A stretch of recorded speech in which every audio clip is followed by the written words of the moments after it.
ನಾಚಿಕೆ ಆಗಲ್ವ ನಿಮಗೆ? ಮಿಸ್ಟರ್ ಕುಮಾರಸ್ವಾಮಿ ಅವರೇ, ಈ ಥರ ಮಾತಾಡಿ ಪೊಳ್ಳಾಗ್ತೀರಾ?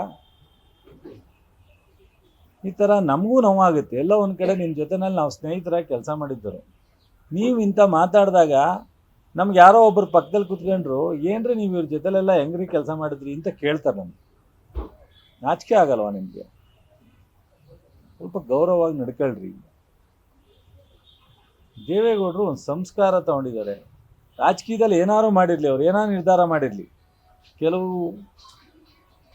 ಭಾಳ ವಿಚಿತ್ರವಾದಂಥ ತೀರ್ಮಾನಗಳನ್ನ ತಗೋತಾರೆ. ಆದರೆ ಈ ಥರ ನಿಮ್ಮ ಥರ ಲಘುವಾಗಿ ಬಾಯಿಗೆ ಬಂದಂಗೆ ಮಾತನಾಡ್ತಕ್ಕಂಥದ್ದು ನಾನು ನೋಡಿಲ್ಲ. ಸ್ವಲ್ಪ ಸಂವಿಧಾನ, ಡೆಮಾಕ್ರಸಿ ಇವಕ್ಕೆಲ್ಲ ಬೆಲೆ ಕೊಡ್ತಕ್ಕಂಥದ್ದು ನಾನು ನೋಡಿದ್ದೀನಿ. ಒಬ್ಬ ರಾಜಕಾರಣಿಗಳು, ಜನಪ್ರತಿನಿಧಿಗಳು ಮಾತನಾಡಬೇಕಾದ್ರೆ ಎಚ್ಚರಿಕೆಯಿಂದ ಮಾತಾಡಬೇಕಾಗತ್ತೆ. ಇಶ್ಯೂ ಏನೇ ಇರಲಿ, ಬಿಡದಿ ಇಶ್ಯೂ, ಅದನ್ನು ಮಾನ್ಯ ಮುಖ್ಯಮಂತ್ರಿಯವರು ನೆನ್ನೆ ತೀರ್ಮಾನ ತಗೊಂಡಿದ್ದಾರೆ ಕಮಿಟಿ ಮಾಡಲಿಕ್ಕೆ, ಮತ್ತು ಜನರು ಒಪ್ಪಿಗೆ ಇಲ್ಲದೆ ಇರೋದನ್ನು ತಗೊಳ್ಳಲ್ಲ ಅಂತ ಘೋಷಣೆ ಮಾಡಿದ್ದಾರೆ. ಜನರು ಯಾರು ಒಪ್ತಾರೆ ಅದನ್ನು ಮಾತ್ರ ನಾವು ತಗೋತೀವಿ ಅಂತ ಹೇಳಿದ್ದಾರೆ. ಆದರೆ ಆ ಪ್ರಾಜೆಕ್ಟ್ ಮಾತ್ರ ಮುಂದುವರಿಸ್ತೀವಿ, ಅದು ನಿಧಾನ ಆದರೂ ಪರವಾಗಿಲ್ಲ, ಜನರ ಒಪ್ಪಿಗೆ ಇಲ್ಲದೆ ನಾನು ಯಾವುದೇ ಮೂವ್ ಮಾಡಲ್ಲ ಅಂತ ಹೇಳಿದ್ದಾರೆ. ಅದು ಇಶ್ಯೂ ಒಂದು ಕಡೆ ಇರಲಿ, ನಾನು ಬೇರೆ ಡೈವರ್ಟ್ ಆಗಲಿಕ್ಕೆ ಹೋಗಲ್ಲ.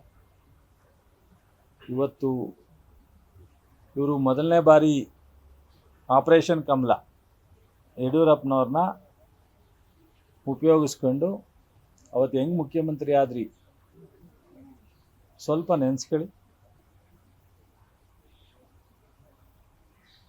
ದೇವೇಗೌಡರು ನಿಮ್ಮ ಮುಖ್ಯಮಂತ್ರಿಯಾಗಿ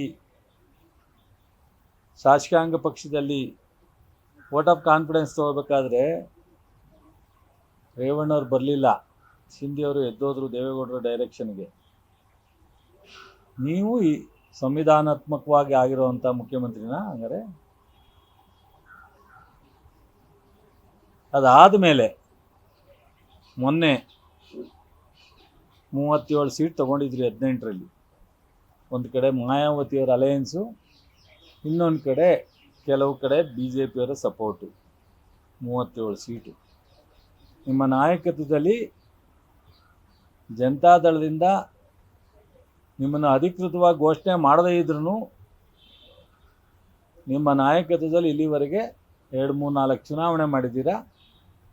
ದೇವೇಗೌಡರ ಆಶೀರ್ವಾದನೂ ತಗೊಂಡು ಯಾವತ್ತೂ 37 ಸೀಟ್ಗಿಂತ ಹೆಚ್ಚು ಹೋಗಿಲ್ಲ. ನಾಚಿಕೆ ಆಗಲ್ವ ನಿಮಗೆ?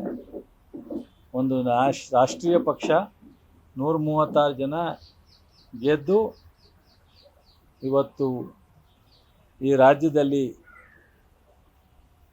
ಅಧಿಕಾರವನ್ನು ಭಾಳ ಅನ್ಯೋನ್ಯವಾಗಿ ಸಿದ್ದರಾಮಯ್ಯನವರು ಅವರು ಬದಲಾವಣೆ ಮಾಡ್ಕೊಂಡು ಆಡಳಿತ ಮಾಡ್ತಾ ಇರ್ತಕ್ಕಂಥ ಒಬ್ಬ ಮುಖ್ಯಮಂತ್ರಿಗಳ ಬಗ್ಗೆ ಲಘುವಾಗಿ ಮಾತನಾಡ್ತೀರಾ ಅಂದರೆ ನಿಮ್ಗೆ ಯಾರೂ ಬುದ್ಧಿ ಹೇಳೋರಿಲ್ವಾ? ನಿಮ್ಮ ತಂದೆ ಮಾರ್ಗದರ್ಶನ ಇಲ್ವಾ ನಿಮಗೆ? ಅಥವಾ ನಿಮ್ಮ ಪಕ್ಷದಲ್ಲಿ ಕೂತ್ಕೊಂಡು ಚರ್ಚೆ ಮಾಡಿ ನಿಮ್ಮ ತಪ್ಪು ಅಂತ ಹೇಳೋರಿಲ್ವಾ? ನನಗಂತೂ ನಾಚಿಕೆ ಆಗುತ್ತೆ. ಜೊತೆಗೆ ಎಲ್ಲೋ ಒಂದು ಕಡೆ ನಾವೆಲ್ಲ ಇದ್ದಂಥ ಪಕ್ಷ, ಒಂದಷ್ಟು ದಿವಸ ನಿಮ್ಮ ಜೊತೆನಲ್ಲಿ ನಾವು ಕೆಲಸ ಮಾಡಿದ್ದೀವಿ. ಇಷ್ಟೊಂದು ಲಘುವಾಗಿ ಮತ್ತು ಒಂದು ಒಕ್ಕಲಿಗ ಸಮಾಜ, ಇಡೀ ನಮ್ಮ ಸಮಾಜಕ್ಕೆ ನಿಮ್ಮ ಹೇಳಿಕೆಗಳು ತಲೆ ತಗ್ಸ್ತಕ್ಕಂಥದ್ದು.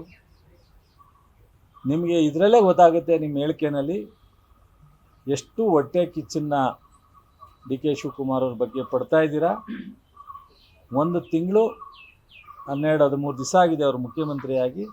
ಅವತ್ತಿಂದ ಇವತ್ತವರೆಗೂ ನಿರಂತರವಾಗಿ ಒಂದಲ್ಲ ಒಂದು ವಿಚಾರದಲ್ಲಿ ಅವ್ರ ವಿರುದ್ಧ ನೀವು ಸ್ಟೇಟ್ಮೆಂಟನ್ನು ಬಿಟ್ಟು ನೀವು ಮಾಡಲಿಕ್ಕೆ ಪ್ರಯತ್ನ ಮಾಡ್ತಾಯಿಲ್ಲ.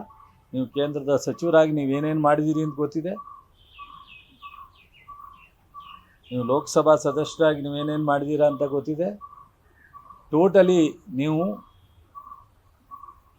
ನಮಗೆ ಗೊತ್ತಿದೆ. YK ರಾಮಯ್ಯನಂತರನ್ನು ಒಪ್ಪದೇ ಇರೋವಂಥ ನೀವು, ಚಿಕ್ಕಮಗಳೂರಿನ ಗೋವಿಂದೇಗೌಡರನ್ನು ಒಪ್ಪದೇ ಇರೋವಂಥ ನೀವು, SM ಕೃಷ್ಣ ಅವ್ರನ್ನ ಮತ್ತೆ ಮುಖ್ಯಮಂತ್ರಿ ಮಾಡಲಿಕ್ಕೆ ಒಪ್ಪದೇ ಇರೋವಂಥ ನೀವು,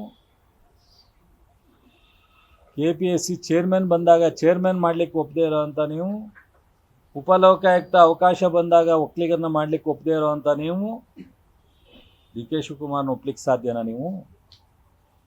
ಇಂಥ ಹೊಟ್ಟೆ ಉರಿ, ಹೊಟ್ಟೆ ಕಿಚ್ಚು, ಅಸೂಯೆ ನಾನು ಪ್ರಪಂಚದಲ್ಲಿ ಯಾರು ನೋಡಲ್ಲ. ಕಂಡ್ರೋ ಕಾಣ್ದಂಗೋ ಯಾರೋ ಒಬ್ಬ ನಮ್ಮನ್ನು ಆದ್ನಲ್ಲ ಅಂತೇಳಿ ಖುಷಿ ಪಟ್ಕೊಂಡು ಹೋಗ್ತಕ್ಕಂಥದ್ದನ್ನ ನಾನು ನೋಡಿದ್ದೀನಿ ಇವತ್ತಿನ ವ್ಯವಸ್ಥೆನಲ್ಲಿ. ಆದರೆ ನೀವು ಇಷ್ಟೊಂದು ಕೆಟ್ಟ ಒಂದು ಮನಸ್ಥಿತಿಯನ್ನು ಇಟ್ಕೊಂಡಿದ್ದೀರಲ್ಲ,